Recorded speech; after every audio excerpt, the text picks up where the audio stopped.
Hallihallo everyone! When my niece was visiting me, we made an herbal quiche, and a week later I made another one with a different kind of dough. Both were so yummy that I want to share this with you. This is Giersch, and thank you Audrey for telling me that it is ground elder in English because I couldn't find it. Most gardeners don't like ground elder because the fast-growing plant can spread rapidly in the garden with its underground runners. But if you no longer want to fight ground elder in your garden, you should make it an ally. Its botanical name, Aegopodium, is derived from Greek. If you translate agos, you get the word goat, and podion stands for feet. But ground elder has many names in Germany, and plants with a variety of different folk names were held in great honor by our ancestors. If you take this into account, the ground elder is probably one of the top 10 most important plants of our ancestors. Well into the 16th century, ground elder was still on the poor diet of the poorer population as a wild vegetable or in soup form.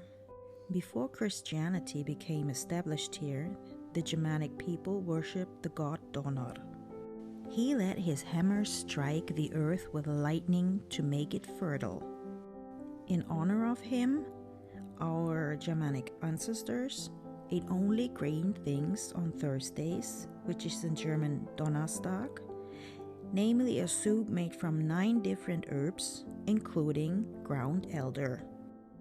And by consuming the soup, the eater also received a healthy dose of important vitamins and minerals.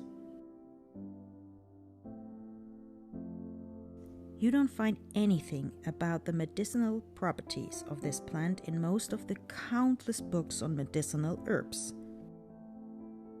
As a medicinal plant, ground elder seems to have been almost forgotten. But it was brought back into our time by the herbal priest Künzle.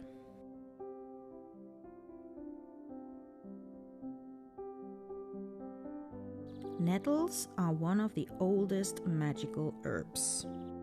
The nettle was already considered sacred in Germanic mythology and was also associated with the god Donner, also called Thor.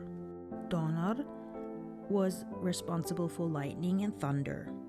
Just as lightning can ignite burning fires, so can nettle on our skin.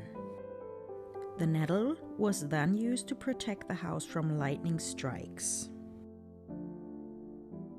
I also picked some rosemary, which is my favorite herb. I just love everything about rosemary.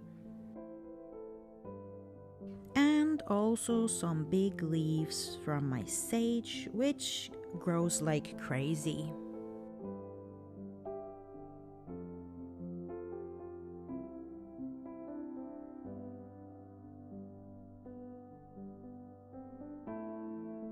I cut some onions and fried them in a pan, and then added all the herbs after giving them a rinse.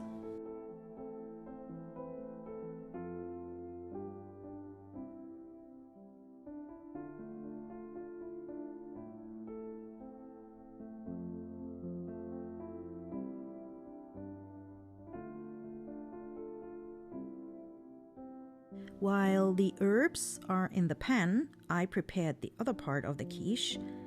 I cracked some eggs and added something like sour cream or crème fraîche. I don't know what you call it, but it doesn't matter. It's something like cream cheese, and all of that you can use for it.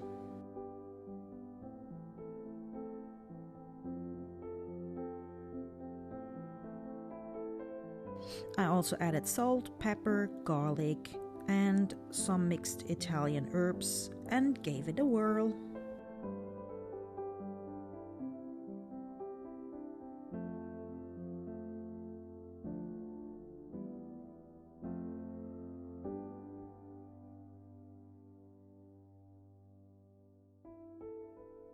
The first time I used puff pastry in a round mold, and this time I used a pizza dough I had in my fridge. I laid it in a mold and baked it in the oven for about 10 minutes. And then I spread the onion and herbs on the dough and added a bit of shredded cheese.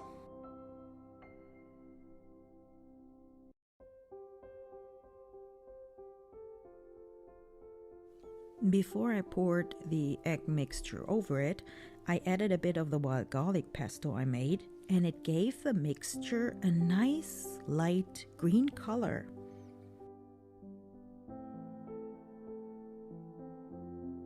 Here you can see both versions before I put them in the oven. It looks a bit dark, but it wasn't like that in real life. Both varieties were so good, I will make them definitely more often. And the best thing is that I made peas with ground elder in my garden and will use it in my kitchen. This dish is also approved by my niece.